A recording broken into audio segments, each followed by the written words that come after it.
Assalamualaikum warahmatullahi wabarakatuh. Saya akan memaparkan tentang koneksi antar materi modul 2.1. Sebelum saya memaparkan tentang koneksi antar materi modul 2.1 pembelajaran berdiferensiasi, perkenalkan, nama saya Mulifatul Inaro, calon guru penggerak angkatan 11 Kabupaten Serang. Ini adalah tim pendukung saya. Yang pertama ada fasilitator saya yang bernama Ibu Eko Kuswandari. Yang kedua ada pengajar praktek saya yaitu Bu Arha. Yang ketiga saya sendiri calon guru penggerak angkatan 11 Kabupaten Serang Mulifatul Inaro. Koneksi antar materi modul 2.1. Anak-anak tumbuh sesuai kodratnya sendiri. Pendidikan hanya dapat menuntun tumbuhnya kodrat itu sesuai dengan Ki Hajar Dewantara. Menurut pemikiran Ki Hajar Dewantara, anak-anak dituntun sesuai kodratnya. Tuntunan yang sesuai kodrat anak-anak adalah menuntun dan membiasakan anak untuk tumbuh dan berkembang sesuai dengan karakteristik dan potensi sebagai individu baik secara lahir dan batin. Dan guru harus bisa menuntun dan harus bisa menjawab kebutuhan belajar murid. Dalam rangka menjawab kebutuhan murid, maka salah satu alternatif pembelajarannya harus pembelajaran berdiferensiasi. Pembelajaran berdiferensiasi adalah pembelajaran yang memberikan kejelasan kepada murid untuk meningkatkan kompetensi dirinya sesuai bagaimana aspek kesiapan belajar, minat, dan profil pelajar murid.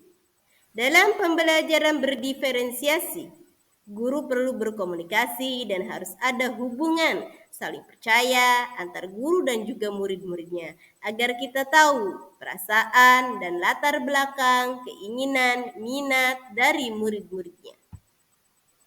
Setelah mengidentifikasi kebutuhan murid, guru dapat menerapkan strategi pembelajaran berdiferensiasi. Ada 3 pembelajaran berdiferensiasi. Yang pertama adalah berdiferensiasi konten. Konten yaitu materi yang diajarkan murid kita, pemilihan konten harus sesuai dengan minat belajar murid, kombinasi setiap minat dan profil belajar murid. Guru dapat melihat kesiapan belajar murid.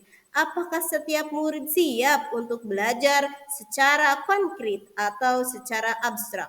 Yang kedua adalah berdiferensiasi proses, yaitu mengacu pada bagaimana murid memahami atau memaknai informasi atau materi yang dipelajari. Yang ketiga adalah berdiferensiasi produk, yaitu berupa hasil yang diharapkan dari murid setelah melakukan pembelajaran baik berupa hasil tes, presentasi, atau diskusi, pertunjukan pidato, diagram, dan lainnya yang menerangkan pemahaman murid dari tujuan yang diharapkan dalam pembelajaran.